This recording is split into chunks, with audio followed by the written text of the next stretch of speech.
नमस्ते सदावत्सले मातृभूमि। हम लोग चर्चा करने जा रहे हैं श्री कृष्ण जन्मभूमि की। हम सब जानते ही हैं कि जब 1991-92 का आंदोलन चल रहा था, 1989 से शुरू हुआ था बड़ा आंदोलन। 1989 में विश्व हिंदू परिषद की अध्यक्षता में या विश्व हिंदू परिषद की मैं कहूँ लीडरशिप में संघ परिवार ने आंदोलन छेड़ा था। श्री राम जन्मभूमि का आंदोलन हुआ था और उस आंदोलन में बाबरी ढांचा गिरा दिया गया था। उसी समय प्लेसेस ऑफ वर्शिप एक्ट पास हुआ और प्लेसेस ऑफ वर्शिप एक्ट के तहत उस समय की सरकार ने ये बात बाध्यता कर दी कि जो भी 1947 के स्ट्रक्चर हैं या आज़ादी से पहले के जो स्ट्रक्चर हैं उनका स्वरूप वैसे ही बने रहना देना चाहिए। ये कब किया? 1991 में। अब ये खुद में डिस्प्यूटेड है और डिस्प्यूटेड ये था कि भाई जब पाकिस्तान बन गया है तो ये जो सार्वजनिक संपत्तियां हैं जिन पे मुसलमानों के किसी प्रकार से अच्छे थे, खराब थे, लीगल थे, इलीगल थे, वो सारी संपत्तियां भारत सरकार की हो गई। यानी कि अब बाद में वो कॉन्स्टिट्यूशन बनने के बाद राज्य सरकार की हो गई। अब राज्य सरकार उस पर स्ट्रक्चर रहेगा नहीं रहेगा, बना रहेगा नहीं बना रहेगा, वो उसका कैरेक्टर कैसा रहेगा, ये राज्य सरकार तय करेगी। पाकिस्तान में तो यही हुआ कि जो मंदिर बने हुए थे या फिर जो गुरुद्वारे बने हुए थे या फिर जो ट्रस्टें बनी हुई थी या जो और मठ बने हुए थे, आश्रम बने हुए थे, वो सारी संपत्तियां पाकिस्तान सरकार की हो गई। पाकिस्तान इवेक्यू ट्रस्ट प्रॉपर्टी बोर्ड बनाकर उस बोर्ड के पास चली गई और वो संपत्तियां जो लोग उधर से हिंदू इधर आए थे वो संपत्तियां भी उनके पास चली गई और जो हिंदुओं के द्वारा सार्वजनिक संपत्तियां इस्तेमाल की जा रही थी वो भी उनके पास चली गई। सार्वजनिक संपत्तियों की तो सीधी सी बात है कि सार्वजनिक हिंदुओं की संपत्तियां सब पाकिस्तान सरकार की हो गई और सार्वजनिक मुसलमानों की इधर की संपत्तियां सब हिंदुस्तान सरकार की हो गई, यानी कि बाद में वो राज्य सरकार की हो गई। ये सिंपल सा एक फॉर्मूला है। जो 10.5 लाख स्क्वायर किलोमीटर जमीन पाकिस्तान को दी गई वो इसीलिए दी गई कि भाई आबादी वहां जाएगी और जो सार्वजनिक संपत्ति है वो भारत सरकार की हो जाएगी। और जब प्लेसेस ऑफ वर्शिप एक्ट आ गया तो वो हालांकि कोर्ट में चैलेंज है, लेकिन इसमें एक बड़ा लेकुना है। बड़ा लेकुना यह है कि इस कानून में ये कहा गया था कि भाई राम मंदिर को छोड़कर बाकी सब पर लागू होगा। हिंदू समाज उस समय भी ये कह रहा था कि आप श्री कृष्ण जन्मभूमि छोड़ दीजिए, आप काशी विश्वनाथ छोड़ दीजिए, यानी कि ज्ञानवापी की बात, काशी विश्वनाथ छोड़ दीजिए और रामलला का मंदिर छोड़ दीजिए, क्योंकि ये जन्म भूमियां हैं और ये सिद्ध भूमियां हैं। ये आप काशी, मथुरा, अयोध्या छोड़ दीजिए, बाकी के विषय में बाद में देखेंगे, ये छोड़ दीजिए तो हम सब ठीक मान लेंगे। मुसलमान इसको छोड़ने को तैयार नहीं थे क्योंकि उनका कहना था कि ये 3 छोड़ देंगे तो फिर सारी जगह पर क्लेम खत्म हो जाएगा, क्योंकि मुसलमानों ने कुछ नया तो बनाया नहीं, उन्होंने तो मंदिर तोड़ के ही मस्जिद बनाई। मंदिर के गुम्बद में केवल उन्होंने कलश का तरीका बदल दिया और नीचे मूर्तियां तोड़कर खाली स्थान बना दिया, क्योंकि वहां कोई भगवान देवता होता नहीं है, खाली जगह देवता को खाली कर दिया और वहां बैठकर नमाज पढ़ने लगे। पश्चिम की तरफ मुंह कर लिया, क्योंकि वो देवभूमि भारत तो मानते ही नहीं है, देवभूमि तो वो आज भी मक्का और मदीना ही मानते हैं। वो पश्चिम की तरफ है तो पश्चिम की तरफ मुंह कर लेते हैं। यहां तक कि पश्चिम की तरफ सूसू नहीं करते, पश्चिम की तरफ पैर नहीं करते, पश्चिम की तरफ कुछ गलत काम नहीं करते, पॉटी नहीं करते। क्यों नहीं करते? क्योंकि पश्चिम में वहां उनका देवता बैठा है। हालांकि कॉन्सेप्ट तो यह है कि अल्लाह सब जगह है, कॉन्सेप्ट यह है कि अल्लाह निरंकार है, कॉन्सेप्ट यह है कि अल्लाह की कोई मूर्ति नहीं है, अल्लाह कोई स्थान नहीं है। फिर भी जब कॉन्सेप्चुअली ये है, फिर भी उधर मूतते नहीं है। क्यों नहीं मूतते? क्योंकि उधर मूतने से ऐसा ना हो कि वहां चली जाए। ये लोगों के दिमाग में गलतफहमियां रहती हैं। अब ये तो बेसिक कॉन्सेप्ट उनका था। तो यहां पर सवाल ये पैदा होता है कि उन्होंने कुछ बनाया तो है नहीं, तोड़ के उसको मॉडिफाई करके बता दिया ये तो अल्लाह की जगह है, क्योंकि उससे 2 लाभ होते हैं। पहला लाभ ये होता है कि हिंदुओं का मनोबल गिरेगा और दूसरा लाभ ये होगा कि संपत्ति कब्जे में आ जाएगी, क्योंकि हम शक्ति में हैं तो संपत्ति हमारी हो गई।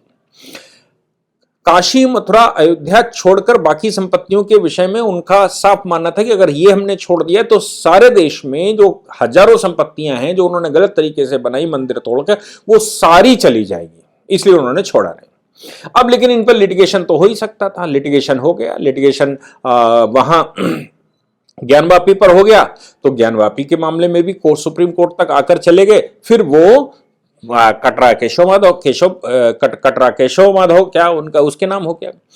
अब यहां पर नया डिस्प्यूट था मथुरा वाले में डिस्प्यूट ये था कि 1964-68 की तरफ एग्रीमेंट कर लिया कमेटी से, वहां कोई ट्रस्ट बन गई, ट्रस्ट से एग्रीमेंट कर लिया, ईदगाह बना ली।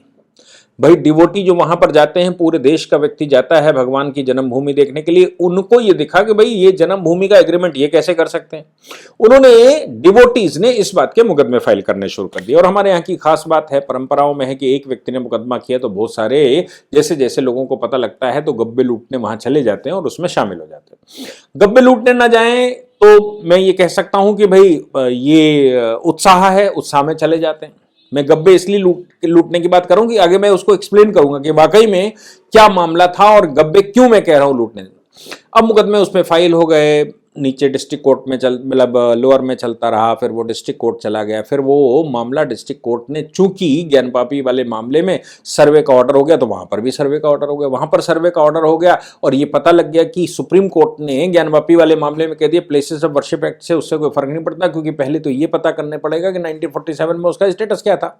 वो कहीं मंदिर तोड़कर बाहर मस्जिद का बोर्ड तो नहीं लगा था। अगर बाहर मस्जिद का बोर्ड लगा, अंदर मंदिर का कैरेक्टर है तो वो मंदिर है, बोर्ड लगने से क्या होता है, तो उसका सर्वे करवाना पड़ेगा। सर्वे करवाकर ये पता करना पड़ेगा कि उसका कैरेक्टर है क्या, अगर प्लेसेस ऑफ वर्शिप एक्ट भी देखते हैं तो। अब चूंकि ज्ञानवापी में ये हो गया तो मथुरा में भी होना स्वाभाविक था, मथुरा में भी ऑर्डर हो गया, हाई कोर्ट चैलेंज हो गया। अब ऐसे करते करते 18 मुकदमे हो गए, 18 केसेस हो गए, कुछ पहला होगा, दूसरा होगा, तीसरा होगा। अब सामान्य परिस्थिति यह है कि जो सबसे पहले केस आता है, सामान्य बात कह रहा हूं मैं, जब जो हम सोचते हैं पहला केस जो आता है, उस पहले केस के बाद बाकी को उसमें अटैच करते चले जाते हैं और पहले केस का साइटेशन लिखते हैं और उसके आगे लिखते हैं अदर्स बट बनाम ये।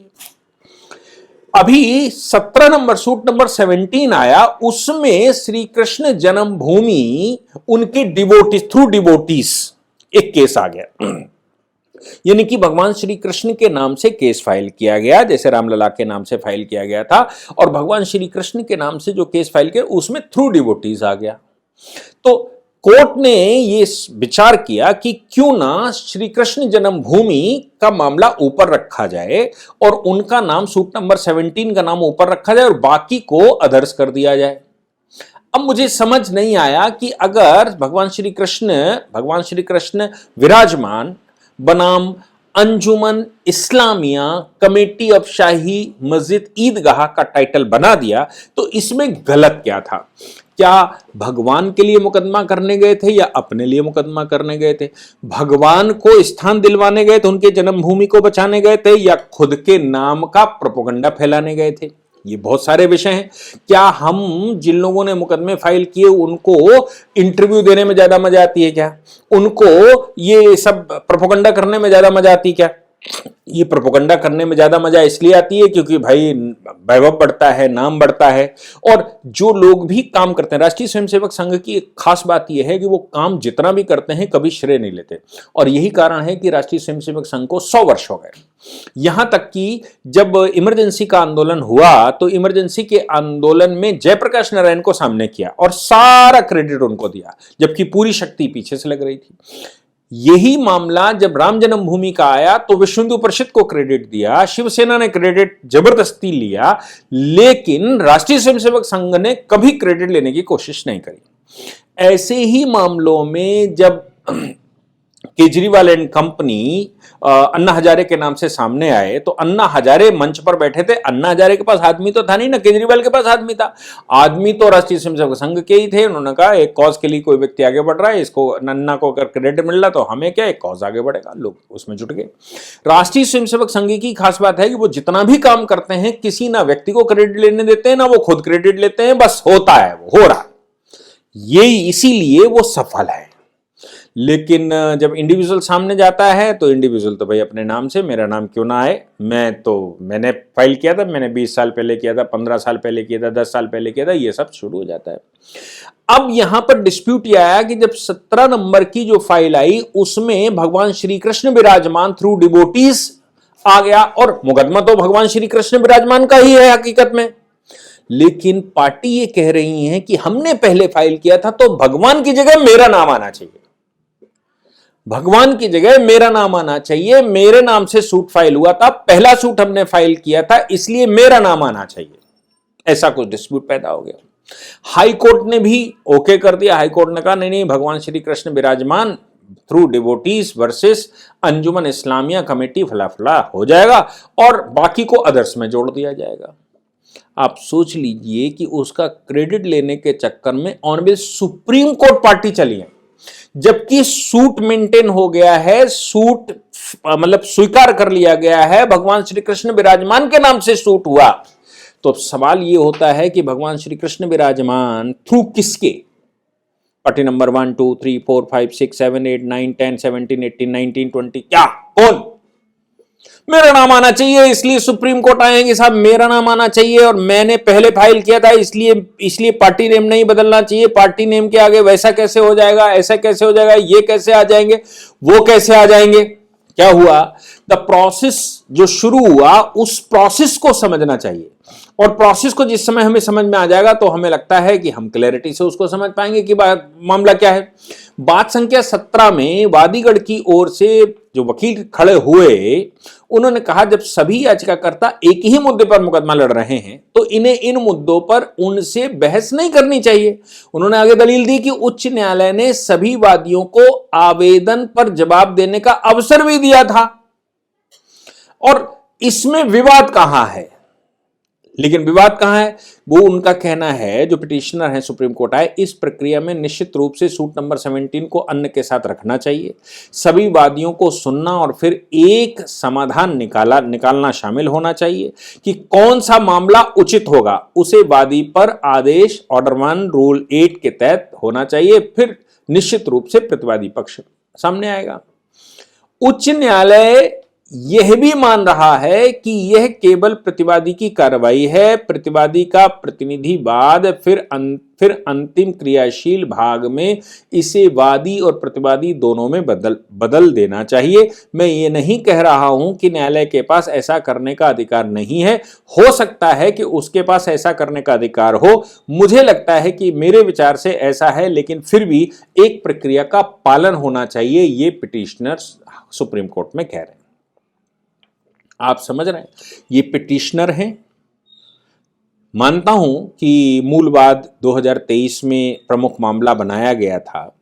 अगर हम वादी पक्ष की ओर से एक प्रतिनिधि वाद बनाते हैं तो उसे प्रमुख वाद होना चाहिए, क्योंकि यही वह वाद है जिसने सब कुछ किया है, बाकी सभी लोग नकलची हैं और विषयगत रूप से उन्होंने मुद्दों को व्यापक रूप से लिया है। इसलिए यह एक बहुत ही गंभीर मामला है। अगर इसे करना है तो एक उचित प्रक्रिया होनी चाहिए। आप कुछ नकलचीवाद नहीं चला सकते जो अचानक इस तरह सामने आ जाते हैं। ये पिटिशनर्स का सुप्रीम कोर्ट में केस है और मेन मामला क्या है वो समझना चाहिए। कृष्ण जन्मभूमि शादी ईदगाह मंदिर मस्जिद विवाद में एक मुकदमा यानी कि विवादित स्थल पर मस्जिद को हटाने की मांग करने का केस फाइल हुआ। वादीगढ़ ने इलाहाबाद उच्च न्यायालय के उस फैसले को चुनौती देते हुए सर्वोच्च न्यायालय का दरवाजा खटखटाया है, जिसमें दूसरे मुकदमे में वादीगढ़ को भगवान श्री कृष्ण के समस्त भक्तों के प्रतिनिधि के रूप में माना जाने की अनुमति दी गई है। भगवान श्री कृष्ण के फॉलोवर या उनके भक्त के रूप में आपको स्वीकार किया है। इस मुद्दे पर कुल 18 पिटीशनें फाइल हो चुकी हैं, जिन्हें इलाहाबाद उच्च न्यायालय ने अपने पास स्थानांतरित कर लिया है। इनमें से 15 को एकीकृत ज्वाइंट कर लिया है, शेष को अलग अलग सूचीबद्ध किया है। इस वर्ष जुलाई में उच्च न्यायालय ने बात संख्या 17 के वादियों को समस्त भक्तों के प्रतिनिधि के रूप में मानने की अनुमति दे दी है। बाद संख्या 17 भगवान श्री कृष्ण विराजमान के नाम पर है, उनके अगले मित्र यानी कि नेक्स्ट फ्रेंड के माध्यम से दायर किया गया है। बात संख्या 17 के अन्य वादी ये है, यानी कि बाद संख्या 17 जब आया तो उसमें भगवान श्री कृष्ण विराजमान थ्रू डिवोटीज हो गया। तो कोर्ट ने कहा कि भाई जब सारे मुकदमे एक से ही तो बाकी सबको भक्त बना दिया जाए जिन्होंने फाइल किया है, और भगवान श्री कृष्ण विराजमान खुद आ जाएंगे, नेक्स्ट बाकी सब उनके डिवोटीज हो जाएंगे। अब बताओ इसमें क्या गलत कर दिया ऑनरेबल हाई कोर्ट ने।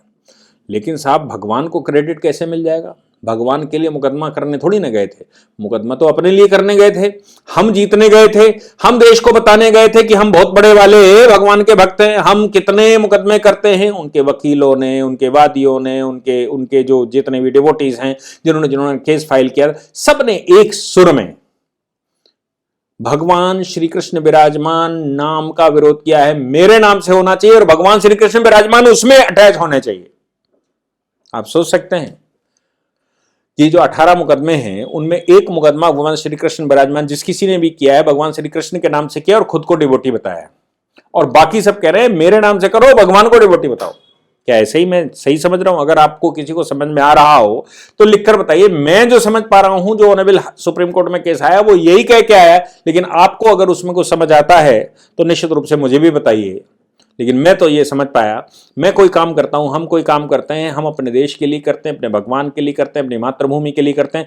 मैं अपने लिए तो नहीं करता, मैं अपने लिए बिल्कुल नहीं करता। मुझे क्रेडिट मिले ना मिले, क्या होगा क्या नहीं होगा। हम सोशल मीडिया पर भी अपने बहुत बिजी शेड्यूल में से समय निकालकर पूरे देश को वो फैक्ट बताने की कोशिश करते हैं जो फैक्ट हैं, ताकि देश अवेयर हो, देश तैयार हो, देश खड़ा हो जाए। अगर देश खड़ा हो जाएगा तो अपने आप हम सब जग जीत लेंगे। ये मेरा मानना है कि अगर देश फैक्चुअली करेक्ट हो जाएगा तो हम सब जीत लेंगे। क्योंकि 370 जब हम कर रहे थे तो उस समय miss coding, miss information, lack of information, यह समस्या थी 370 की। या तो गलत बताया गया था, या पता नहीं था, या गलत पता था। तो मुझे लगा कि फैक्ट अगर ठीक हो जाएंगे, देश में जन जागरूकता आ जाएगी तो देश तैयार हो जाए। जबकि ये सोशल मीडिया पर काम करने से मेरा घाटा होता है, जेब भी खाली होती है, इससे हमें नुकसान बहुत होता है। लेकिन फिर भी हम कोशिश करते हैं कि इसका क्रेडिट छोड़ दीजिए, मेरी जेब से जाता है, मेरा नुकसान होता है, परिवार भी डिस्टर्ब होता है, या मेरे अपने जो ओरिजिनल वर्क हैं वो डिस्टर्ब होते हैं। लेकिन फिर भी हम कोशिश पूरी करते हैं कि हम फैक्चुअली देश को करेक्ट कर लें, जितना मैं कर सकता हूं उतना। पर इसका क्रेडिट मिलना चाहिए क्या मुझे?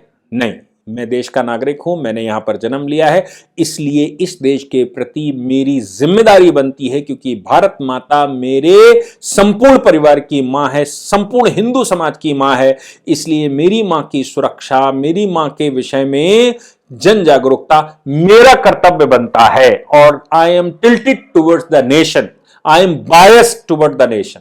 मैं से कोई कहे तुम निष्पक्ष नहीं हो, तो मैं कहता हूं नहीं हूं, बिल्कुल नहीं हूं। मैं अपने देश के प्रति निष्पक्ष नहीं हूं, मैं अपने देश के प्रति टिल्टेड हूं, मैं अपने देश के पक्ष में हूं, मामला कोई भी हो। इसमें देश के आगे कोई पक्षता निरपक्षता नहीं होती। आप वकील हैं, निरपक्ष होना चाहिए, आप फलाने हैं, निरपेक्ष होना चाहिए, आप बुद्धिजीवी हैं, निरपेक्ष होना चाहिए। निरपेक्ष जो होता है वो बीच का होता है, वो ना तो आदमी होता है ना औरत होता है। निरपेक्ष तो बड़ा खराब शब्द है। मैं निरपेक्ष नहीं हूं और मुझे क्रेडिट भी नहीं चाहिए। मैं कमाता हूं, अपने देश के लिए खर्च भी करता हूं, क्योंकि देश मेरा है, इसलिए मेरी जिम्मेदारी बनती है हम अपनी जिम्मेदारी के लिए कुछ तो करें। पर क्रेडिट का मामला ऐसा बनता है कि भाई मुकदमा फाइल हो तो मेरे नाम से ही फाइल हो, क्योंकि मेरी वंशावली उसमें लिख कर आए, मैं उसमें सर्वोच्च स्थान प्राप्त करूं, मेरी वाहवाह हो। इसके लिए यह मुकदमा सुप्रीम कोर्ट आया है, जिसको मैं समझ पाया हूं। बाकी आपको जो समझ में आया हो मुझे जरूर बताइए, क्योंकि अभी न तो फाइनल हियरिंग हो पाई है, ना ही फाइनल कोई कंक्लूजन निकल पाया है। अभी हियरिंग कंटिन्यू है, अगले सोमवार को फिर से सुना जाएगा। आज के आर्गुमेंट्स को मैंने आपको बताने की कोशिश की। जय हिंद, जय भारत, वंदे मातरम।